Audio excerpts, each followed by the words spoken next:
പാവറട്ടി വിശുദ്ധ യൗസേപ്പിതാവിന്റെ തീർത്ഥകേന്ദ്രത്തിൽ വലിയ നൊയമ്പിലെ ബുധനാഴ്ച ആചരണത്തിന്റെ ഭാഗമായി ആയിരക്കണക്കിന് വിശ്വാസികൾക്ക് നേർച്ച ഭക്ഷണം ഒരുക്കുന്നതിനായുള്ള അടുപ്പു തെളിയിക്കൽ കർമ്മം വികാരി ഫാദർ ആന്റണി ചെമ്പകശ്ശേരി നിർവഹിച്ചു.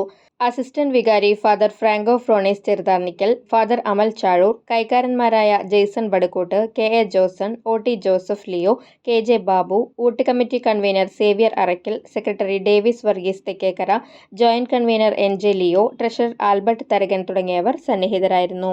നോമ്പുകാലം ഇന്നലെ ആരംഭിച്ചു. ഇന്ന് കഴിക്കുകയായിരുന്നു. ഈ നോമ്പുകാലത്തിലെ എല്ലാ ബുധനാഴ്ചകളിലും വിശുദ്ധ യൗസേപ്പിതാവിൻ്റെ അരികിൽ അനേകരെ ഓടിയണയുന്ന ദിനമാണ്.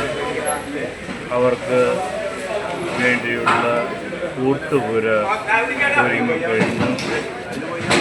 അത് തീ പൂട്ടി ആശീർവദിച്ചു. ഇനി കലവറ ഒരുങ്ങുകയായി.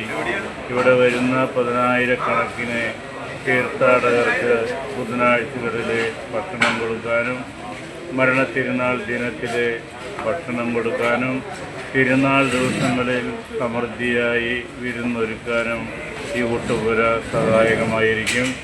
ഇതുമായിട്ട് പ്രവർത്തിക്കുന്ന എല്ലാവർക്കും ഇവിടെ നിന്ന് യൗസേപ്പിതാവിൻ്റെ വഴിപാട് കഴിക്കാനായി ഭക്ഷിക്കാനായി ഓടിയെത്തുന്ന എല്ലാവർക്കും പ്രത്യേകം എല്ലാ ദൈവാനുഗ്രഹങ്ങളും നേരുന്നു.